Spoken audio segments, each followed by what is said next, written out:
Hello, नमस्ते, सत श्री अकाल, अस्सलाम वालेकुम। स्वागत है आपका हमारी YouTube channel Hollywood silver screen पर। और आज मैं हाजिर हूं आपके सामने डार्क सीरीज सीजन 1 के एपिसोड 4 की एक्सप्लेनेशन लेकर। अगर आपको एक्सप्लेनेशन अच्छा लगे तो चैनल को लाइक, शेयर और सब्सक्राइब करना मत भूलिएगा।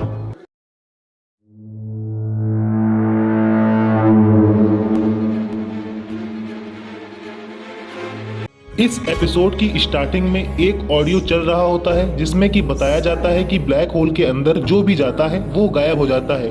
कहाँ जाता है? क्या ब्लैक होल के अंदर कोई रास्ता है जो कहीं और ले जाता है? तभी हमें एक वीडियो दिखाया जाता है हेल्गे के बंकर की। हमें वह रूम दिखाया जाता है जहाँ पर एक मशीन में एरिक को बांधा हुआ दिखाया था।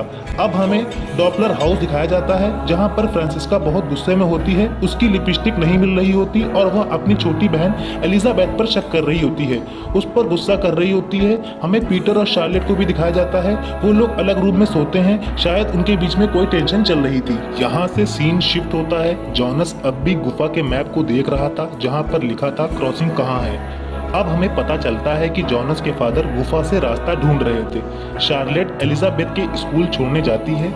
विंडेन में बच्चों के अचानक गायब होने की वजह से सभी पेरेंट्स अपने बच्चों की चिंता करने लगे थे।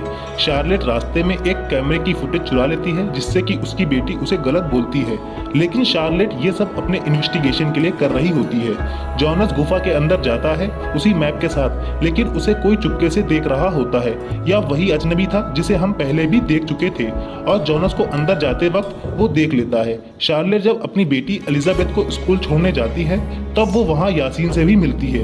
एलिजाबेथ कहती है कि ये उसका बॉयफ्रेंड है और शार्लेट स्माइल करती है और वहाँ से वह पुलिस स्टेशन चली जाती है। विंडेन में काफी अजीब घटनाएं हो रही थी, जैसे कि मरे हुए परिंदे आसमान से गिर रहे थे। उनकी ऑटोप्सी करने के दौरान पता चलता है कि उनके कान पूरी तरह से डिस्ट्रॉय हो चुके हैं, जैसे कि उनमें बहुत प्रेशर पड़ा हो। परिंदों के शरीर में सफेद दाग भी थे जो रेडिएशन की वजह से थे। ऐसा ही घटना शार्लेट पहले देख चुकी थी 1986 में, लेकिन तब शेरनोबिल का हादसा हुआ था और रेडिएशन फैला हुआ था। लेकिन अब ऐसा क्या हुआ ये समझ नहीं आता। तब उसे लगता है कि इन सब का बच्चों के गायब होने से भी कनेक्शन है, क्योंकि विंडेन में बच्चे अचानक गायब हो रहे थे और इसी बीच एक बच्चे की डेड बॉडी भी उन्हें मिली थी। टॉबेल वालर से शार्लेट पिछले 15 साल में सारे मिसिंग बच्चों की रिपोर्ट्स मांगती है। वो उसे ये भी बताता है कि जहां से मिकेल गायब हुआ था वहीं पास में टायर के निशान भी मिले हैं। शार्लेट फुटेज चेक करती है जो उसने चुराई थी। उसमें उसे पीटर की गाड़ी का नंबर दिखाई देता है। उसे कॉल करके वो पूछती है कि उस दिन तुमने कॉल की थी, लेकिन पीटर कहता है कि कुछ खास बात नहीं थी और कॉल कट कर देता है। लेकिन शार्लेट को उस पर शक होता है। अब सीन शिफ्ट होता है। मैग्नस को फ्रांसिस्का पर शक था और वो जंगल में उसका पीछा करता है और देखता है कि वो मिट्टी में छुपे एक बॉक्स को निकालती है और उसमें से कुछ निकालकर वापस रख देती है। जब मैग्नस उसे चेक करता है तो उसमें पैसे थे। शार्लेट उस इलाके में जाती है जहां ट्रांसजेंडर सेक्स वर्कर रहती थी। उसका हस्बैंड अक्सर वहां जाया करता था पर 1 साल से नहीं गया था। शार्लेट अपने ससुर के पास जाती है और उसी बंकर को देखती है। उसके अंदर कुछ तो मिस्टीरियस है।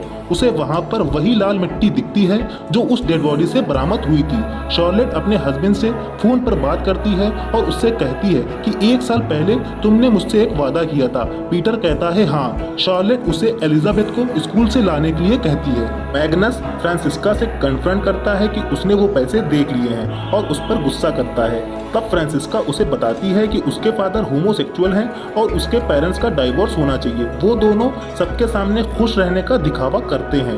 फ्रांसिस्का विंडेन से दूर रहना चाहती है, इसलिए पैसे इकट्ठा कर रही है। मैग्नस भी ये सुनकर इमोशनल हो जाता है और उसको कंसोल करने की कोशिश करता है। उसके बीच जो सेक्सुअल टेंशन थी वो रियलिटी में बदल जाती है। अब हमें दिखाया जाता है कि जॉनस उस गुफा से बाहर आ चुका है और अपनी साइकिल में एक लाल धागा बंधा देखता है जो पहले नहीं था। रात में वही अजनबी इंसान आता है और मैप पर कुछ लिखकर चला जाता है। स्कूल की छुट्टी के वक्त हम देखते हैं कि फ्रांसिस्का की लिपस्टिक एलिजाबेथ ने ही चुराई थी, जिसे वो लगाती है और जब उसके पेरेंट्स नहीं आते तो अकेले ही स्कूल से निकल जाती है। अब सीन चेंज होता है और हमें दिखाया जाता है कि अल्रिक को न्यूक्लियर पावर प्लांट में चोरी से घुसने की वजह से अलेक्जेंडर टायर्डमैन ने पकड़ लिया है और उसे छुड़ाने शार्लेट वहां आती है। अल्रिक उस पर गुस्सा होता है कि उसका बच्चा गायब हुआ होता तो वो क्या करती। हेल्गे डेड बॉडी की न्यूज जानकर डिस्टर्ब हो जाता है और ओल्ड एज होम से भाग जाता है और वो एक ही बात बड़बड़ा रहा था कि मुझे उसे रोकना होगा। बारिश हो रही थी और एलिजाबेथ का कुछ पता नहीं था। पीटर भी उसे ढूंढ रहा था। सभी बहुत परेशान थे, लेकिन उसका कुछ पता नहीं चला। रात में शार्लेट पुलिस स्टेशन जाती है एलिजाबेथ को ढूंढने। हेल्गे डॉपलर पुलिस को मिलता है, जो अब भी यही दोहरा रहा था कि मुझे उसे रोकना होगा। देर रात में ही सही एलिजाबेथ घर वापस आ जाती है। सब उससे पूछते हैं कि तुम कहाँ थी।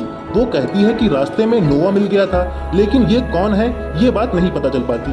एलिजाबेथ शार्लेट को एक गोल्ड वॉच देती है, ये कहकर कि नोवा ने उसके लिए दी है। जब शार्लेट उसे खोलकर देखती है तो उसमें लिखा था फॉर शार्लेट। अब हमें दिखाया जाता है कि यासीन स्कूल जा रहा था और रास्ते में उसे एक शख्स मिलता है जिसका चेहरा ढका हुआ था।